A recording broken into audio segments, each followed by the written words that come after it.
Juda ham qiziqarli psixologik eksperiment o'tkazamiz. Eksperimentda sizga ikkita rasm ko'rsatiladi. Ko'rib turganingizdek, birinchi va ikkinchi kartada. Chap tomondagi chiziqni ko'rib turibsiz, to'g'rimi? Va o'ng tomondagi 3 ta chiziqni ko'rib turibsiz va har bir chiziq harflar bilan ajratilgan.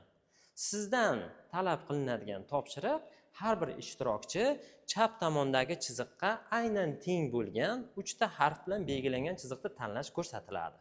Tushunarli barchaga? Endi bu eksperimentda har bir ishtirokchi o'z fikrini aytishi kerak. Marhamat, sizdan boshlaymiz. Chap tomondagi chiziq bu o'ng tomondagi 3 ta chiziqning qaysi biriga aynan teng? B ga aynan teng. Yaxshi, rahmat. Sizning javobingiz? B. Yaxshi. Sizning javobingiz? B ga aynan teng.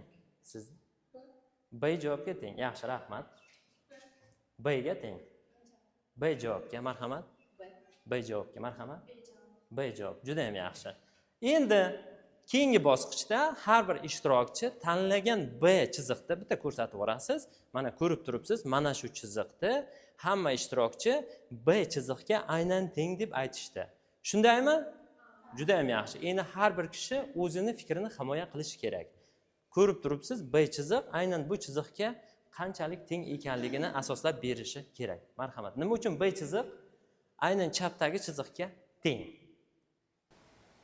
Chunki u rasm qurilgan bilan baribir ikkalasi teng deb o'ylayman. Ikkalasi teng deb o'ylaysiz. Rahmat, marhamat. Chap kartada harf yo'qligi uchun harf qo'yganda B ga to'g'ri bo'ladi. To'g'ri bo'ladi deb o'yladingiz. Rahmat. Meni xuddi shunday chap kartada harf yo'qligi uchun harf qo'yganda to'g'ri bo'ladi deb o'yladim. Rahmat. Shunday qaraganda teng ko'rinadi. Shunday qaraganingizda ko'rsatasiz, aynan shu chiziq B chiziqga teng bo'lib ko'rinyapti. Shundaymi? Rahmat. Marhamat. Aynan teng deb ko'ryapsiz. Rahmat.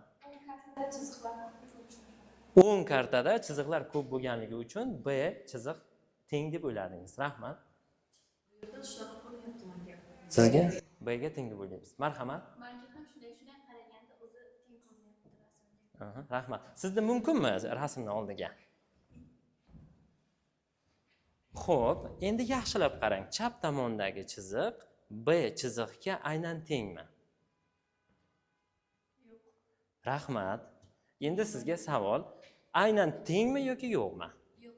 Yo'q, teng emas, lekin nima uchun siz bundan oldin ha javobni berdingiz? O'tirgan paytimda rasmda shunday ko'rindi. Yaxshi, yana sababi nima deya olasiz? Sababi Yaxshi. Guruhning ta'siri sizga bo'ldimi? Rahmat, o'tirishingiz mumkin. Qarsaklar bo'lsin.